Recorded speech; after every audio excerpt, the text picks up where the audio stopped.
जळगाव जिल्ह्यातील साखळी येथील ग्रामपंचायत सदस्य दीपक नागो पाटील यांना अखिल भारतीय सरपंच परिषदेतर्फे महाराष्ट्र ग्रामरत्न उत्कृष्ट सरपंच पुरस्कार प्रदान करण्यात आला। हा सन्मान सोहळा लोणावळा जिल्हा पुणे येथे पार पडलेल्या राज्यस्तरीय सरपंच अधिवेशनात देण्यात आला। सरपंच दीपक पाटील यांना हा पुरस्कार संचालक रंगनाथ कलशेट्टी, उपमुख्यमंत्री एकनाथ शिंदे यांचे OSD मंगेश चिवटे आणि सरपंच परिषदेचे अध्यक्ष जयवंतराव पाटील यांच्या हस्ते देण्यात आला। सरपंच दीपक पाटील यांनी आपल्या साखळी गावात विविध योजना राबवल्या आहेत। यात रस्ते, गटारी व पिण्याच्या पाण्याची समस्या पूर्णपणे दूर केली आहे। 15 वेळा महिलांना रोजगार व विविध शिबिरे घेण्याचे काम त्यांच्या कारकिर्दीत होत असतात।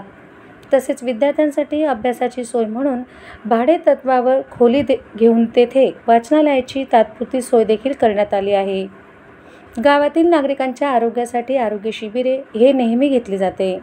याची पाहणी व चाचणी करता दीपक पाटील यांना सन्मानित करण्यात आले। राहुल सुरवाडे, धुळे, जळगाव प्रतिनिधी।